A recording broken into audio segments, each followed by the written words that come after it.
오늘 우리에게 주시는 하나님의 말씀은 이사야서 44장 5절에서 7절까지 말씀입니다. 한 사람은 이르기를 나는 여호와께 속하였다 할 것이며, 또 한 사람은 야곱의 이름으로 자기를 부를 것이며, 또 다른 사람은 자기가 여호와께 속하였음을 그의 손으로 기록하고 이스라엘의 이름으로 존귀히 여김을 받으리라. 이스라엘의 왕인 여호와, 이스라엘의 구원자인 만군의 여호와가 이같이 말하노라. 나는 처음이요 나는 마지막이라. 나 외에 다른 신이 없느니라. 내가 영원한 백성을 세운 이후로 나처럼 외치며 알리며 나에게 설명할 자가 누구냐? 있거든 될 일과 장차 올 일을 그들에게 알릴지어다. 아멘. 하나님의 말씀입니다. 좋은 날입니다. 오늘도 하나님 주시는 은혜가 여러분과 함께 하기를 주의 이름으로 축복합니다. 철학에서 일반화의 오류라는 것이 있습니다. 지극히 주관적이고 지엽적인 자기 경험을 객관적이고 전체적인 것처럼 착각하는 것을 말합니다. 이런 것입니다. 사랑하는 사람을 만나 열애를 하다가 배신을 당했습니다. 그러면 배신당한 사람은 세상의 남자는 믿을 수가 없다고, 세상의 여자는 믿지 못할 존재라고 생각하게 되지요. 내가 만난 사람은 지극히 소수예요. 몇 사람이 안 돼요. 그런데 그것을 마치 전부인 양 생각하게 되는 거죠. 이런 오류를 우리는 너무나 자주 범하게 돼요. 5절입니다. 한 사람은 이르기를 나는 여호와께 속하였다 할 것이며, 또 한 사람은 야곱의 이름으로 자기를 부를 것이며, 또 다른 사람은 자기가 여호와께 속하였음을 그의 손으로 기록하고 이스라엘의 이름으로 존귀히 여김을 받으리라. 하나님을 떠나 자기가 주인 된 사람은요, 세상 모든 사람들이 다 그렇게 사는 줄 알아요. 이런 사람은 항상 자신에게 관대해요. 자신의 잘못을 변명하지요. 그러다가 자신이 해결할 수 없는 문제를 만나면 남의 탓을 합니다. 그런데 세상에는요, 나와 전혀 다른 삶을 사는 사람들이 있어요. 어떤 사람은 말합니다. 나는 여호와께 속한 사람입니다. 혹시 그 사실을 잊어버릴까 봐 손에 적어놓고 그 사실을 잊지 않는 사람들도 있습니다. 그는 자신이 해결할 수 없는 문제를 만날 때 그때를 자기 성찰함으로써 변화의 기회로 삼게 돼요. 하나님을 만나는 거룩한 시간으로 삼게 되는 거죠. 6절입니다. 이스라엘의 왕 여호와, 이스라엘의 구원자인 만군의 여호와가 이같이 말하노라. 나는 처음이요 나는 마지막이라. 나 외에 다른 신이 없느니라. 하나님은 끊임없이 우리에게 자신이 누구인가를 말씀해 주고 계셔요.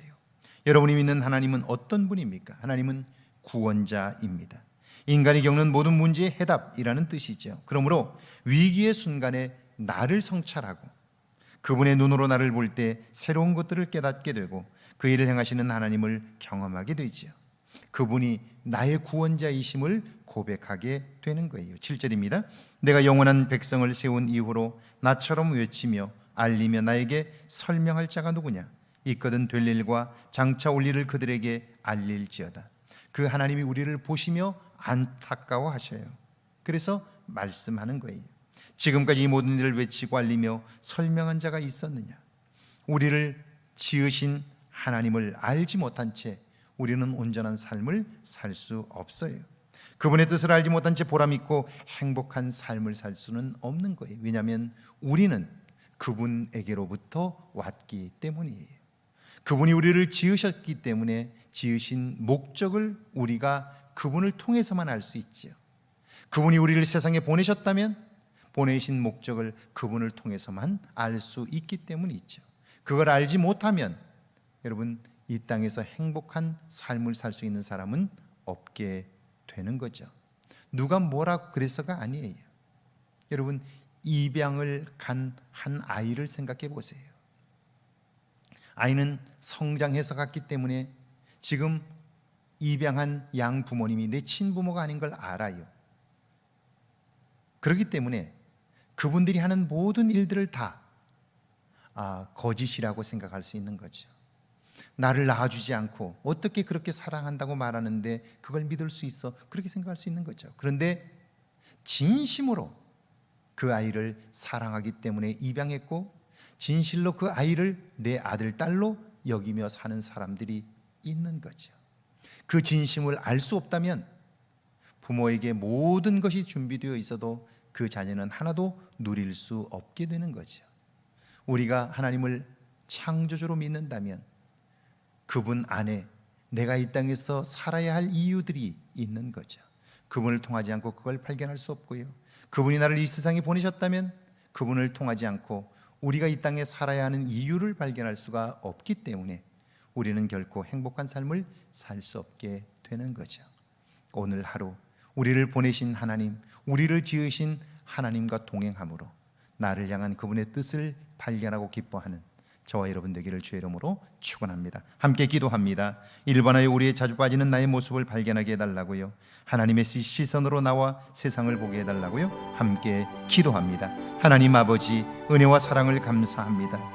나도 모르는 사이에 내가 생각하는 것이 전부인 것처럼, 다 아는 것처럼 생각하며 오류에 빠지는 모습들을 발견합니다. 하나님의 시선으로 나를 보게 하시고 하나님의 눈으로 세상을 보게 하옵소서. 그리하여 이 땅을 사는 동안 내가 왜 살아야 하는지, 내가 이 땅에 사는 목적이 무엇인가를 생각하게 하시되 하나님을 아는 지식으로, 하나님의 말씀으로 하나님 이 땅을 살아가게 하시고 나 자신을 발견하게 하옵소서. 오늘이 그런 복된 날이 되게 하옵소서.